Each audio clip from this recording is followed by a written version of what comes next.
What's up guys, I got a brand new video for you today and we're here in Japan and I'm gonna make a video I've never made before, and that's Fujifilm recipes. Now basically a Fujifilm recipe is something you can dial in yourself, so you can actually go into the camera and change some of the film simulations to look more like how you'd want them to look. Now I'm gonna do 3 of my favorite Kodak film recipes and we'll go through them, we'll shoot some street photography, do some daytime stuff, some nighttime stuff, and see what we get. So let's go. All right, so the first recipe I shot with was Kodak Gold, and it all starts by being on classic chrome. Grain effect is going to be set to strong and small. Now we have to set the white balance to daylight, and this is where the film recipe really takes shape because you have to adjust the tint of that white balance. So we're going to do +4 on red and -5 on blue. Then you're going to set dynamic range to DR400. Keep in mind you're going to have to be shooting at ISO 400 and above to change this. We're going to set the highlights to -1.5, the shadows to +0.5, color to 3, sharpness to -2, high ISO noise reduction set to -4, and clarity to -2. Now I found that using any clarity setting makes the camera do some weird processing, which won't let you take another shot until it's done processing. And I don't know why it does this, but I ended up turning it off, and I don't feel like it affects the image that much. It just gives slightly more definition with it on. This recipe also calls for auto ISO with +1 on the exposure compensation, but I honestly just left it at ISO 400, rode the shutter, and eyeballed things to look the way I wanted. Now you can save your recipes in one of 7 custom slots, and I'll show you how to do this later.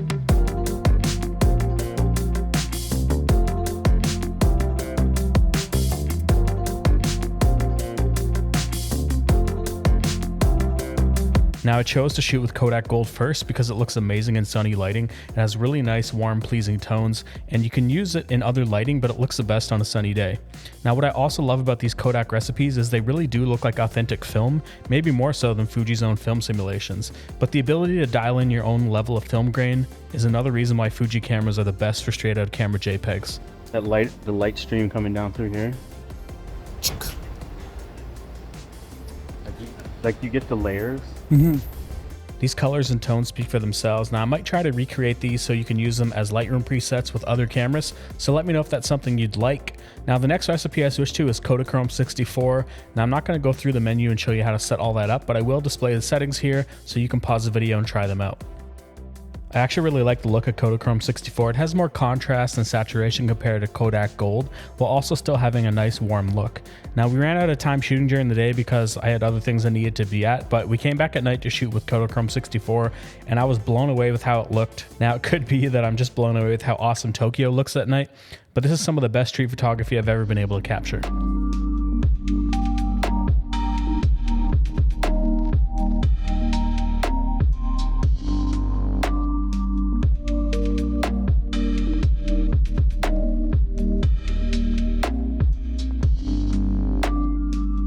Now before we switch to the next film recipe, let me tell you about today's sponsor, Artlist. If you're a content creator like me, then you know how time consuming it is to look for royalty-free music.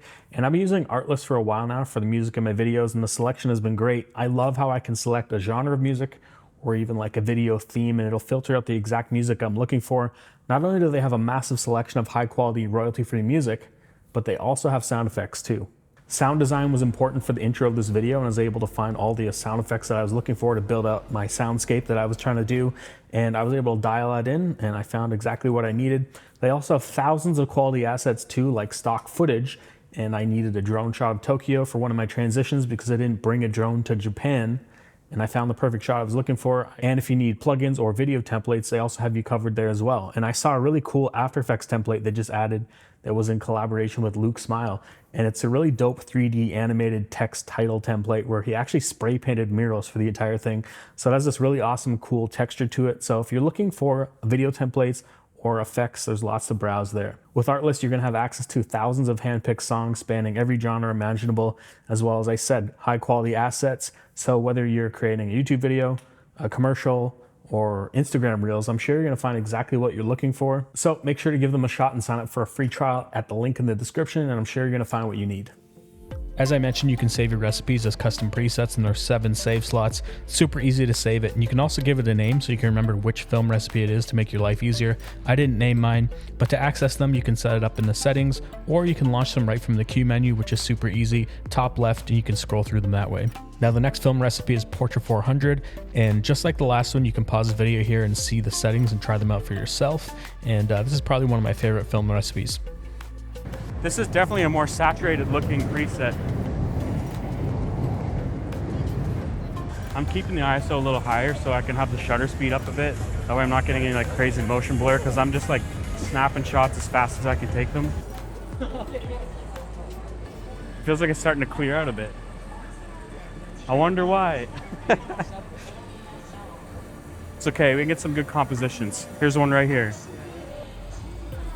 Boom, just like that.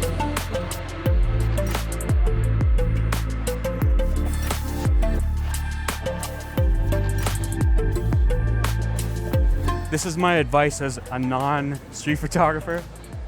Cover all your bases, wides, mediums, action shots.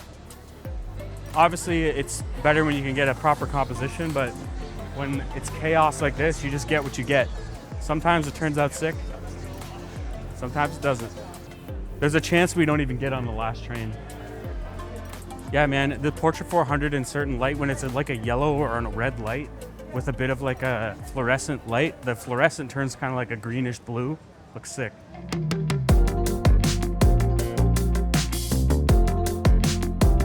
Battery's almost dead too. Everything's going wrong in this video. Dead battery, running out of time to get on the train. We barely just made the last train, and on our way back to the hotel we decided to shoot a little more, but it started to rain. It's obviously not as fun shooting in the rain, but it does make for some really cool night shots. Now I wouldn't normally use this recipe at night, but there's no denying that it looks really good. It has nice vivid saturation with lifted shadows. Now the grain structure is going to depend on what ISO you push the camera to, but it does look good with some grain. Now you might be wondering why you'd even want to mess with film recipes at all, because you can just do the same thing in editing with the raw files, and that is a valid point, but I think the thing that makes film recipes special is that you can get the look you want in camera. And if you're shooting with something like the X100VI, it's got a fixed 35mm lens, and there's something fun about the simplicity of this entire setup, this camera, and having awesome JPEGs ready to go right out of camera. All right, so we finally made it back home. We made it off the train. That's gonna be it for this video. I hope you guys enjoyed it. If you liked it, give it a thumbs up. If you dislike this video, give it a thumbs down twice. Don't forget to hit that notification bell. See you guys in the next one.